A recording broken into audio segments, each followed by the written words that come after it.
할렐루야. 예수 그리스도 이름으로 하나님 말씀 증거하겠습니다. 우리 다 같이 하나님 말씀 마가복음 2장 1절에서 12절까지 말씀을 찾겠습니다. 마가복음 2장 1절에서 12절 말씀을 저와 여러분이 한 절씩 교독하겠습니다. 마가복음 2장 1절. 수일 후에 예수께서 다시 가버나움에 들어가시니 집에 계신 소문이 들린지라.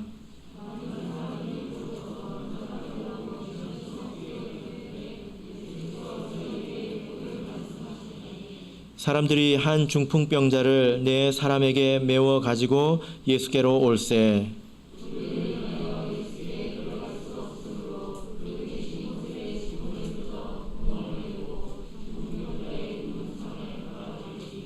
예수께서 저희의 믿음을 보시고 중풍병자에게 이르시되 소자야 내 죄사함을 받았느니라 하시니, 이 사람이 어찌 이렇게 말하는가? 참남하도다. 오직 하나님 한 분 외에는 누가 능히 죄를 사하겠느냐?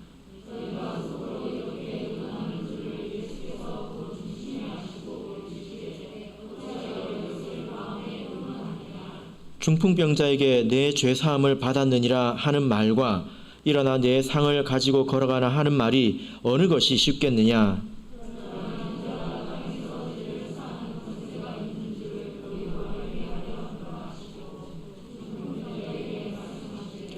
내가 내게 이르노니 일어나 내 상을 가지고 집으로 가라 하시니, 그가 일어나 곧 상을 가지고 모든 사람 앞에서 나가거늘 저희가 다 놀라 영광을 하나님께 돌리며 가로되 우리가 이런 일을 도무지 보지 못하였다 하더라. 아멘. 네, 오늘 이 시간은 신앙생활의 바른 순서라는 제목으로 하나님 말씀을 증거하겠습니다. 어떤 한 유명한 조각가가 있었습니다. 그래서 어떤 돌이든지 이 사람의 손에 닿기만 하면 마치 살아있는 사람처럼 그렇게 변하게 되었습니다. 그래서 많은 사람이 이 조각가의 제자가 되기를 원했고요. 또 그 비결을 배우기를 원했습니다. 또 많은 사람들이 그 사람에게 그 비결에 대해서 많이 물었습니다. 선생님이 만드시면 뭔가 좀 다릅니다. 어떻게 하면 그렇게 살아있는 그런 사람같이 그렇게 만들 수가 있습니까? 이렇게 질문을 아주 많이 받았습니다. 그때마다 이 조각가는 항상 대답하기를 아주 쉽죠. 아주 간단합니다. 뭔데요? 사람 같지 않은 부분을 쪼아내면 됩니다. 이게 사람 같아요? 아니죠? 그럼 찍어내세요. 네, 그렇게 사람 같지 않은 부분을 다 도려내고 나면 마지막에 남는 게 뭐죠? 네, 사람만 남는 것입니다. 일반적으로 사람들은 뭔가를 덧붙이고 치장을 해서 그러면 더 나은 사람이 된다 이렇게 생각을 합니다. 또 더 행복해질 수 있다 이렇게 생각을 합니다. 그래서 돈도 될 수 있으면 더 벌려고 하고, 또 지식도 더 쌓으려고 하고, 또 명예도 더 더하려고 그렇게 하지 않습니까? 세상에서는 그런 사람들이 인정을 받고 또 대우를 받지 않습니까? 그러나 우리가 그런 생각을 가지고 신앙생활 안으로 들어온다면 어려움을 많이 겪게 됩니다. 왜냐하면 신앙생활은 반대이죠. 그죠? 신앙생활은 무엇을 더 한다고 해서 은혜를 더 받을 것으로 생각을 해서는 좀 곤란합니다. 그것은 순서가 잘못된 것이죠. 내가 교회 와가지고 지식도 얻고 또 직분도 얻고 여러 가지 경력도 더해서 뭔가를 막 더 많이 하면 은혜가 더 있을 것으로 이렇게 생각할 수 있지만 사실은 그것은 조금 착각에 가깝습니다. 그래서 이런 것들을 잘 생각하지 못하면 처음에 교회 와가지고 막 열심히 뭔가를 하려고 하지 않습니까? 예, 그게 낭패의 시작이지요. 신앙생활은 빼기입니다. 가장 먼저 빼는 것부터 해야 합니다. 이런 말씀을 제가 여러 번 드렸는데요. 이게 굉장히 중요하기 때문입니다. 신앙생활은 빼는 것부터 해야 합니다. 빼야 더할 수 있고 빼지 않고 더하는 것은 아주 웃음거리가 될 수가 있지요. 마태복음 5장을 보겠습니다. 마태복음 5장 29절을 보겠습니다.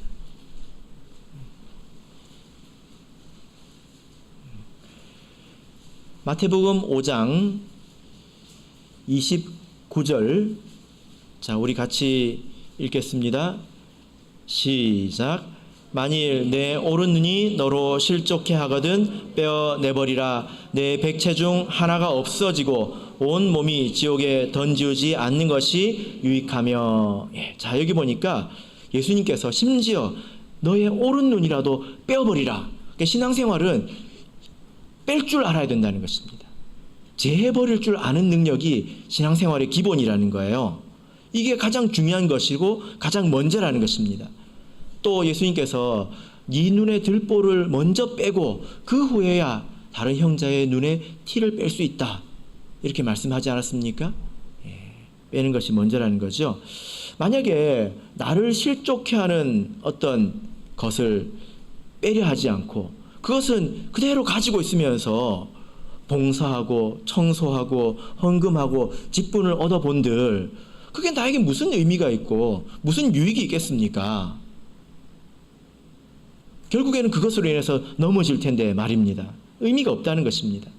또 그것이 얼마나 웃음꽝스러운 일일지 여러분 한번 생각해 보십시오. 어떤 사람이 씻는 걸 싫어해요.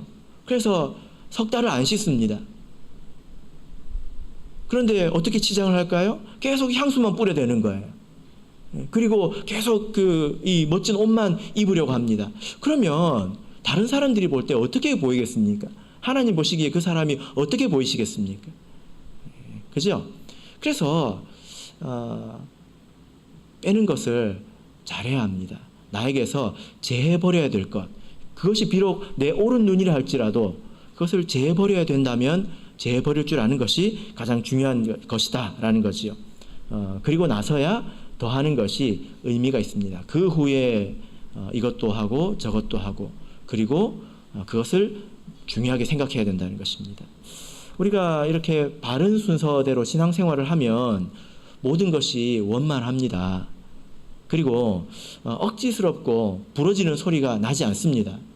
그런데 이 순서가 잘못되면 억지스럽고 부러지는 소리가 납니다.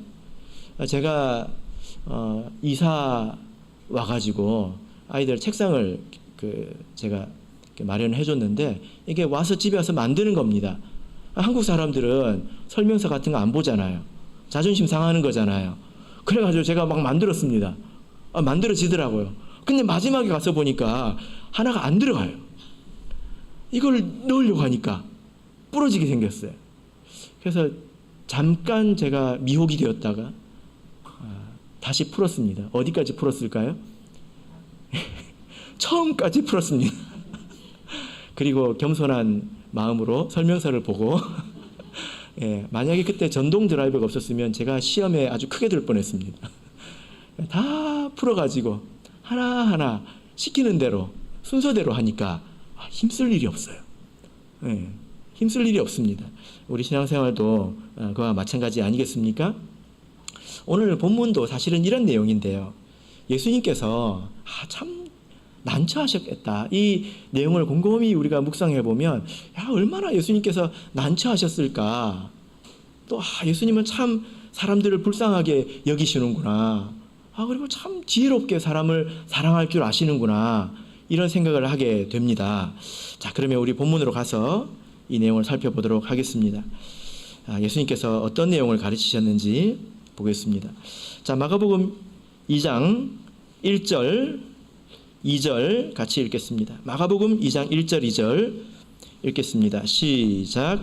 수일 후에 예수께서 다시 가버나움에 들어가시니 집에 계신 소문이 들린지라 많은 사람이 모여서 문 앞에라도 용신할 수 없게 되었는데 예수께서 저희에게 도를 말씀하시더니. 예수님께서 가버나움에 있는 어떤 집에 머물러 계셨습니다.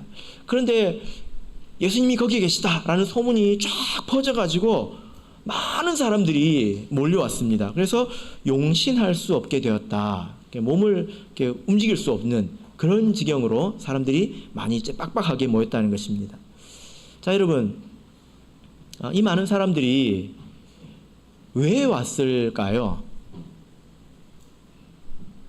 왜 왔다고 생각하십니까? 예수님에게 은혜의 말씀을 들으러, 기도 받으러 이렇게 왔을까요? 그렇지 않습니다. 오늘 본문은 수일 후에 이렇게 시작을 합니다. 수일 후에. 그러면 오늘 이 일이 있기 전에 수일 전에, 며칠 전에는 어떤 일이 있었을까요? 자, 우리 마가복음 1장 40절을 보시면 그 내용이 나옵니다. 마가복음 1장 40절 이하를 보시면 한 문둥병자가 예수님께 와서 간청하는 내용으로 시작을 합니다. 그죠? 그래서 예수님께서 그 사람을 볼 때 민망히 여기셨다는 거, 이건 불쌍하게 여기셨다는 것입니다. 마음이 문드러진다는 뜻이에요. 예수님께서 고통스러워서 그에게 손을 내밀어 저에게 만져주시면서 내가 원하노니 깨끗함을 받으라 하셨습니다. 그리고 그에게 당부하셨죠. 뭐라고 당부하셨습니까? 44절을 보면 삼가 아무에게도 아무 말도 하지 마라 이렇게 말씀을 하셨습니다. 왜 그렇게 말씀을 하셨을까요? 이 소문이 나면 예수님께서 바깥 활동을 하시는데 말씀을 가르치는데 좀 제약이 많이 있지 않겠습니까? 사람들이 전부 병 고쳐달라고 올 테니까요. 아픈 사람들이 얼마나 많습니까? 지금 병원이 이렇게 많아도 아픈 사람이 많은데 이때는 얼마나 많았겠냐 말이에요. 그래서 예수님께서 신신당부를 합니다. 절대 다른 사람에게 이야기하지 마라 이렇게 이야기를 했습니다. 그런데 이 사람이 순종을 했을까요? 45절을 보실까요? 45절을 보니까 그러나 그 사람이 나가서 이 일을 많이 전파했다는 거예요. 전파한 정도가 아니라 많이 전파했다는 것입니다. 그래서 예수께서 다시는 드러나게 동네에 들어가지 못하시고 오직 바깥 한적한 곳에 계셨으나 사방이 그에게로 나오더라. 예수님께서 그 일로 사람들이 있는 곳에는 가지도 못했을 뿐만이 아니라 바깥에 있었는데도 사람들이 막 몰려 나왔다는 거예요. 그러다가 어느 날 가버나움이라는 곳에 집에 들어가셨는데 그 소문이 나가지고 그 일대 사람들이 다 이게 몰려왔던 것입니다. 여러분, 그러면 이 사람들이 왜 왔을까요? 은혜의 말씀을 들으러 왔을까요? 그게 어렵지 않죠? 당연히 병 고침 받기 위해서. 기적이 있다 하니까, 혹은 그런 것을 한번 내가 확인해 봐야 되겠다, 구경하기 위해서 그런 마음을 가지고 이 자리에 왔다는 것입니다. 여러분, 예수님께서 그 사람들의 마음을 아셨을까요? 모르셨을까요? 앞에 있는 사람들이 막 용신할 수 없을 정도로 다 이렇게 모였는데 다 아픈 사람들이에요. 몸도 아픈데 그렇게 있으려니 얼마나 힘들겠습니까? 그 사람들의 마음을 당연히 다 아셨겠죠? 그죠? 여러분들도 아파 보셨잖아요. 아프면 괴롭지 않습니까? 예수님은 그 마음을 아시거든요. 그런데 예수님께서 그 사람들을 그 앞에 두고 뭘 하고 계실까요? 자, 2절을 한번 보십시다. 2절.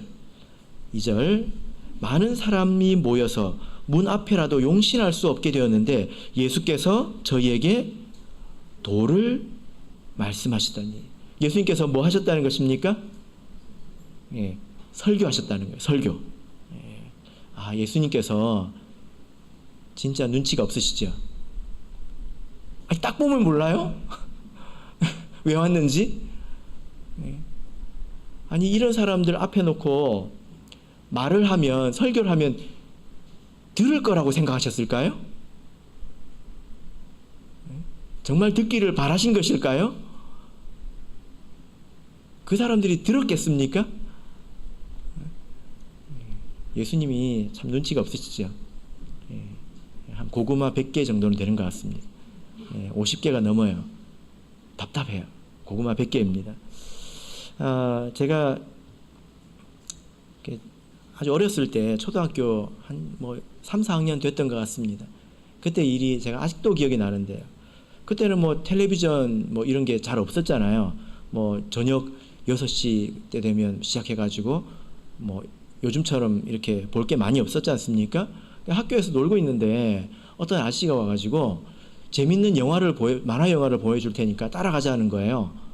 그래가지고 따라갔습니다. 요즘처럼 그렇게 험악한 시대가 아니기 때문에 그때는 그렇게 살았어요. 그래가지고 친구들이랑 우르르 갔는데 뭔지는 제가 기억이 안 나는데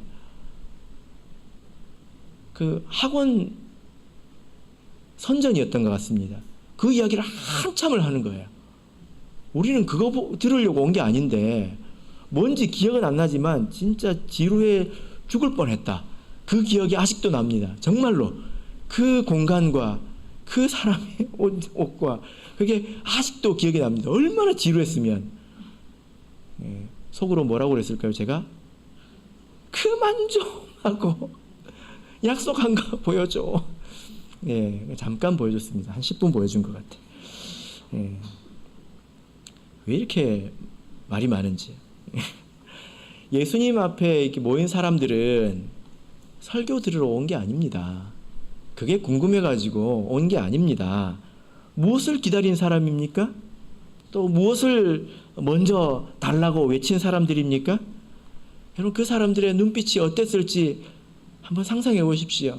지금 같은 시대에도 병원이 사방에 있지만 지금 같은 시절에도 아픈 사람들은 간절하잖아요. 그런데 그때 당시에 병원도 없고 약도 변변치 않았을 그때 아픈 사람들은 정말 어디 갈 데가 없지 않습니까? 얼마나 간절한 마음으로 예수님께 왔겠습니까? 그래서 예수님께서 계속 이제 말씀을 하니까 참 견디기 힘들었을 것 같습니다.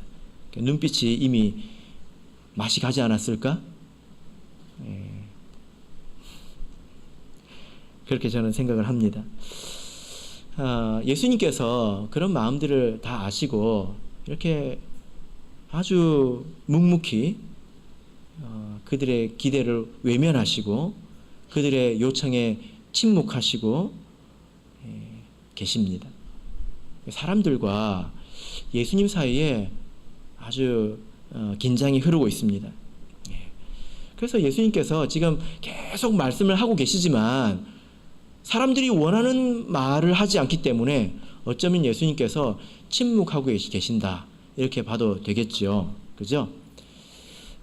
사랑하는 성도 여러분, 우리가 신앙생활을 할 때 예수님께 바른 순서로 이렇게 나가지 않으면 예수님이 침묵할 수 있어요. 혹은 우리를 외면하실 수도 있고요. 심지어 우리와 싸우실 수도 있습니다. 그래서 우리가 정신을 차려야 합니다. 내 마음이 급해서, 내 마음이 급하다는 이유로, 혹은 내 필요에 눈이 멀어가지고 예수님께서 하시는 말씀은 귀에 들어오지도 않고 마음에 쌓이지도 않고 그냥 그저 내가 원하는 것, 바라는 것만 생각을 하면요, 예수님께서 아무 말씀도 나한테 안 해주시는 것 같아요. 사실은 예수님께서 말씀을 안 하시는 게 아니거든요. 지금 오늘 예수님께서 도를 말씀하셨는데 뭐라고 말씀하셨는지는 기록이 하나도 안 돼 있잖아요. 그죠? 그럴 수 있습니다. 그래서 우리가 아무리 내가 필요가 급하다 하더라도 마음을 차분히 다스리고 하나님의 말씀에 귀를 기울여 봐야 합니다. 그것을 우리가 할 줄 알아야 된다는 거예요. 자, 3절에서 5절을 읽겠습니다. 3절에서 5절 읽겠습니다. 시작. 사람들이 한 중풍병자를 네 사람에게 메어 가지고 예수께로 올세 무리를 인하여 예수께 데려갈 수 없으므로 그 계신 곳에 지붕을 뜯어 구멍을 내고 중풍병자의 누운 상을 달아내리니 예수께서 저희의 믿음을 보시고 중풍병자에게 이르시되 소자야 내 죄사함을 받았느니라 하시니. 그때였습니다. 예수님께서 계속 말씀을 하고 계시는데 지붕에서 갑자기 먼지가 막 떨어지기 시작하면서 갑자기 빛이 막 새어 들어오기 시작했습니다. 그리고 거기서 들것이 하나 매달려 가지고 쭉 이렇게 내려오는 거예요. 그 안에 중풍병 걸린 사람이 있었습니다. 근데 예수님께서 그것을 달아내린 네 사람을 보았을 때 그들 안에 믿음이 있는 것을 보셨습니다. 그 사람들에게 믿음이 있는 것을 보셨습니다. 그리고 나서 그들에게 뭐라고 말씀하셨을까요? 이 중풍병자에게 뭐라고 말씀하셨습니까? 일어나라! 이렇게 하신 것이 아니라 내 죄사함을 받았느니라, 이렇게 말씀을 하셨습니다. 여러분, 이것은 아무도 기대하지 않고 생각하지도 못했던 그런 말씀이었잖아요. 그죠? 예. 여러분, 중풍병자와 그 네 친구가 뭐하러 지붕을 뜯고 뭐하러 이렇게 내렸을까요? 그들은 무엇을 믿고 어떤 것을 기대했을까요? 죄사함 받으려고 왔을까요? 아닙니다. 병고침 받으려고 온 것이지요. 그죠? 그리고 그 옆에서 구경하던 이 서기관이라는 사람들도 너무 놀랐습니다. 그래서 6절 7절을 보시면, 자, 6절 7절 읽겠습니다. 시작. 어떤 서기관들이 거기 앉아서 마음에 의논하기를 이 사람이 어찌 이렇게 말하는가 참람하도다. 오직 하나님 한 분 외에는 누가 능히 죄를 사하겠느냐. 예. 여러분, 예수님께서 이렇게 말씀하셨을 때 서기관들이 아주 놀랐습니다. 그리고 이것은 신성모독이다, 이렇게까지 생각을 했습니다. 여러분, 예수님께서 왜 이렇게 사람들이 이해하지도 못할 것을 말씀하셨을까요? 병 고치는 것이 작은 문제여서 그렇습니까? 천국 가는 게 중요하지, 죄사함 받아서 천국 가는 게 중요하지, 육신적인 문제는 별로 중요한 것이 아니니까 그런 데 매여 있지 말고 더 중요한 거 들어라, 그런 말씀일까요? 여러분, 이런 걸 이제 이분법이라고 하는데, 이렇게 생각하면, 우리가 정말 그렇게 생각하면 우리들은 위선자가 됩니다. 잘못된 생각이에요. 예수님은 그래서 그런 말씀하신 게 아닙니다. 여러분, 내가 혹은 나의 자녀가 치명적인 병에 걸려가지고 생사를 헤매는데도 이게 병 고침 받는 게 중요한 게 아니야, 천국 가는 게 중요한 거야, 이렇게 말할 수 있을까요? 내일 내가 당장 먹을 것이 없는데도 그렇게 말할 수 있을까요? 그렇게 우리가 둘로 나누어서 생각을 해서는 안 됩니다. 예수님은 사람이 고통을 받을 때 우리보다 더 그 고통을 잘 아시는 분입니다. 문둥병자가 아까 나와가지고 고쳐달라고 하니까 민망히 여기셨다고 했잖아요. 마음이 문드러졌다는 거예요. 그래가지고 그를 만져주시고 고쳐주시지 않았습니까? 히브리서 4장 15절을 보겠습니다. 여러분, 예수님을 오해하지 마시기 바랍니다. 히브리서 4장 15절입니다. 예수님께서 이 문 앞에 모인 사람들의 고통을 몰라가지고 너희들은 아직도 그런 데 매여 있냐, 이 답답한 것들아, 그래서 이러신 게 아니에요. 히브리서 4장 15절 읽겠습니다. 시작. 우리에게 있는 대제사장은 우리의 연약함을 체휼하지 아니하는 자가 아니요 모든 일에 우리와 한결같이 시험을 받은 자로 돼 죄는 없으시니라. 예수님은 우리 사람의 인생의 고통을 아십니다. 그래서 거기서 건져내주려고 하시는 분이에요. 그래서 여러분, 성경을 보시면 마가복음 1장 어디를 보시면 해가 졌는데 사람들이 왔어요. 각색 병든 자들이 왔습니다. 그래서 예수님께서 거의 밤을 새워서 치료해 주신 내용이 나옵니다. 그리고 새벽 해 뜨기 전에 기도하러 가시는 그런 내용이 나옵니다. 예수님은 절대로 우리의 육신의 고통을 하찮게 여기시는 분이 아니라는 거예요. 예수님께서 다만 이렇게 말씀하시는 데는 이유가 있습니다.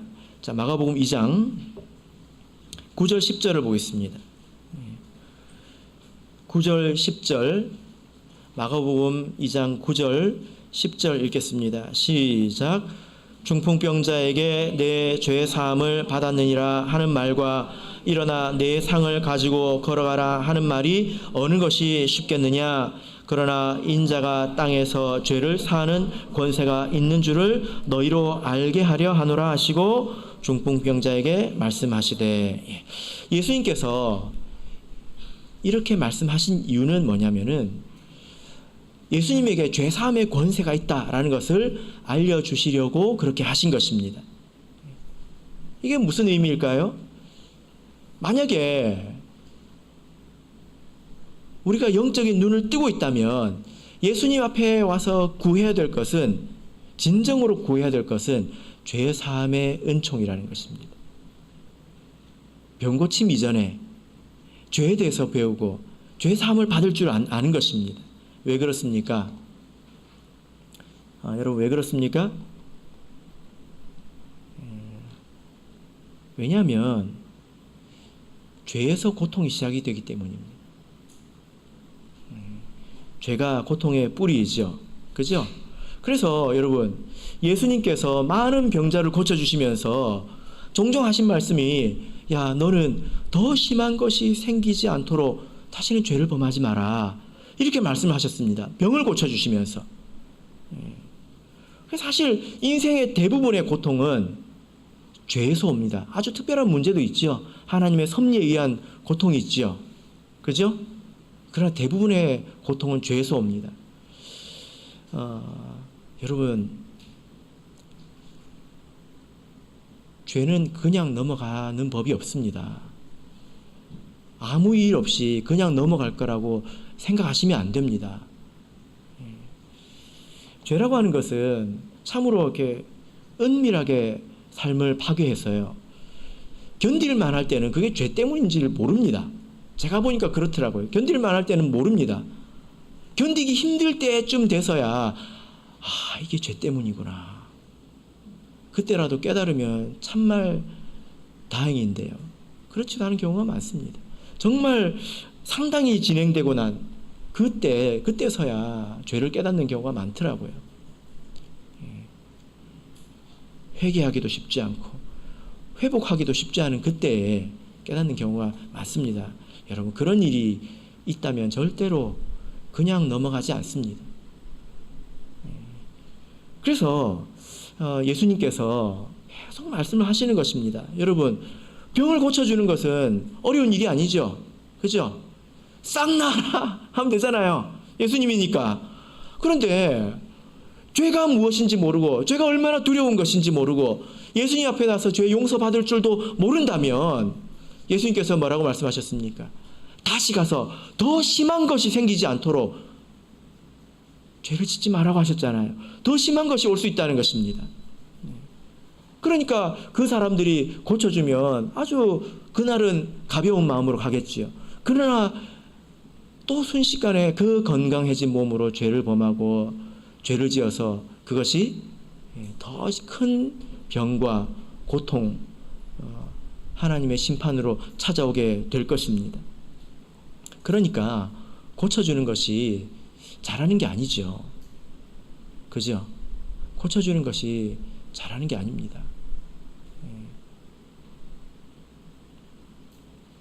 예수님께서 정말 안타까우셔서 이렇게 말씀을 해주셨는데도 사람들이 못 알아들으니까 이런 일을 먼저 하신 것입니다. 여러분, 그래서 우리가 이렇게 신앙생활을 할 때 먼저 배워야 되는 것이 있는데, 무엇이 나쁜 것이고 또 무엇이 위험한 것인지 배워야 합니다. 그걸 깊이 배워야 합니다. 그리고 그 죄라는 것이 우리 삶을 어떻게 파괴할 수 있는지, 그것을 회복하는 것이 얼마나 힘든지 성경을 통해서 또 성도들의 간증을 통해서 우리가 계속 배워야 합니다. 그것을 먼저 배워야 합니다. 그리고 그 죄를 용서해 주시고 또 회복하게 해주시는 예수님의 은혜를 배워야지요. 그죠? 그럴 때에 우리가 참으로 고통에서 빠져나올 수 있습니다. 참으로. 예수님께서는 우리 성도들이 겪고 있는 육신의 문제가 작은 문제이고, 뭘 그렇게 아픈 걸 가지고 그렇게 하냐, 그렇게 신경 쓰냐, 그래서 그런 것이 아니라, 깨달을 것을 깨닫지 못하면, 내가 왜 이런 처지에 있는지를 깨닫지 못하면 더 나빠지기 때문에 건강한 몸으로 죄 지을 바에는 아픈 게 낫다는 것입니다. 예수님은 우리를 사랑하시죠.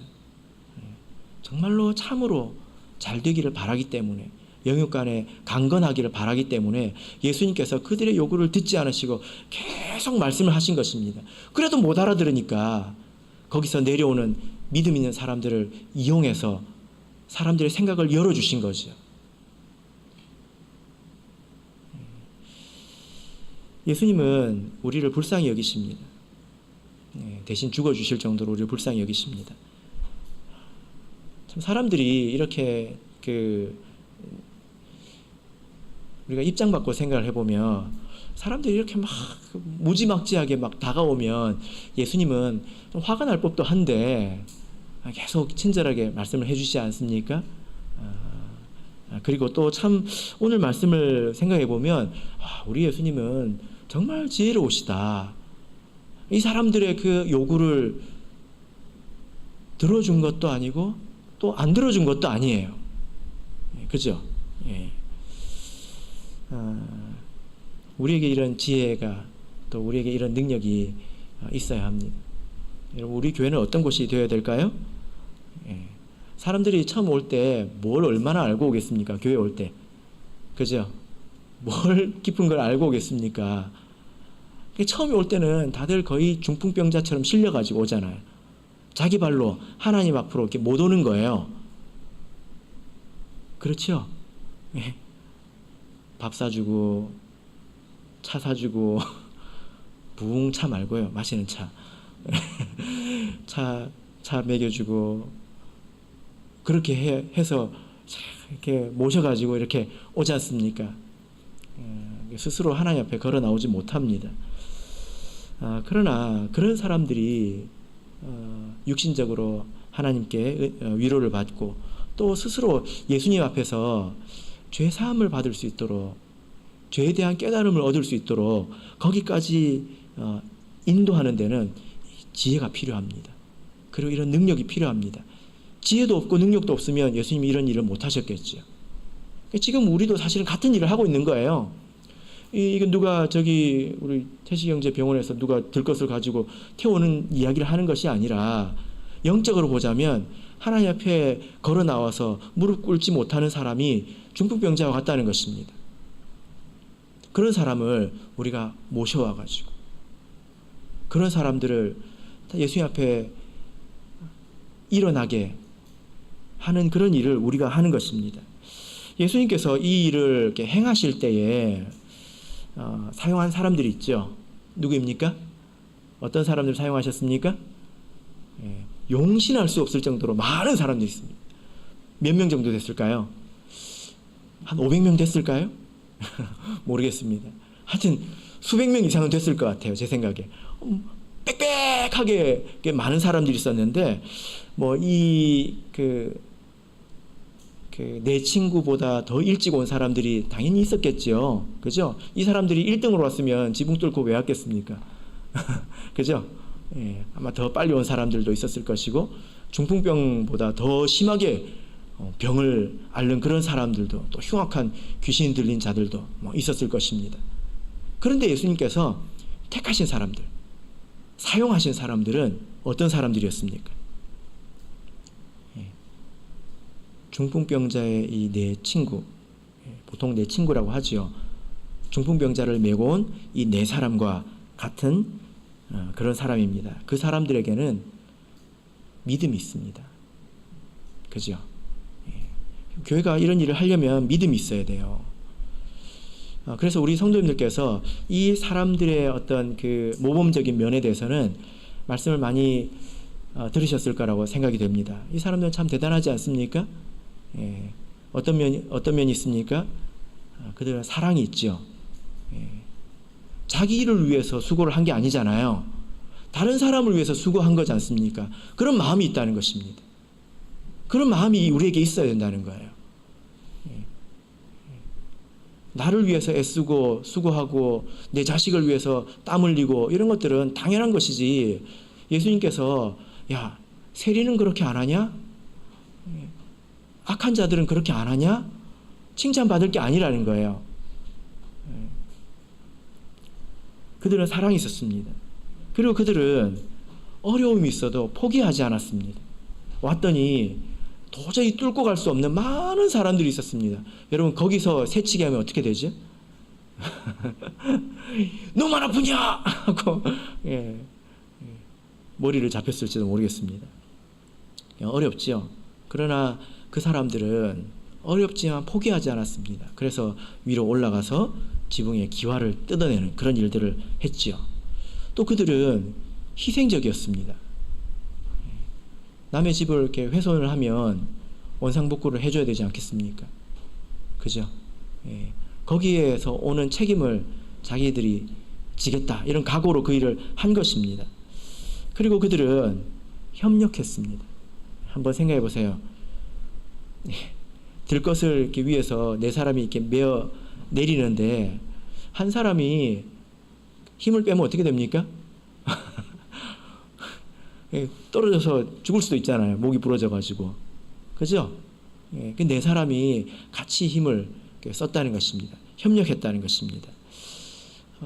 우리 교회는 예수님께서 하신 이 일을 행하는 그런 교회가 되어야 합니다.